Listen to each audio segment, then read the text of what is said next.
Just doing a quick tour of the outside. It's very breezy, I'm getting blown along. Just want to go over the antifoul. This is a DIY antifoul. What do you reckon? That's been in the water for 4 months like that now, and that's all that's happened. There's no growth on there whatsoever. I'll explain in further detail in text what I used. It's actually a Teflon spirit-based paint with copper and copper oxide added. And I have to say, I'm pretty happy with that. As I said, it's been in the water for nearly 4 months.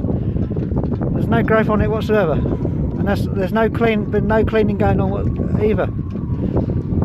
She sits on a dry mooring, so she goes up and down the tide, and that's how it is. Here's the front.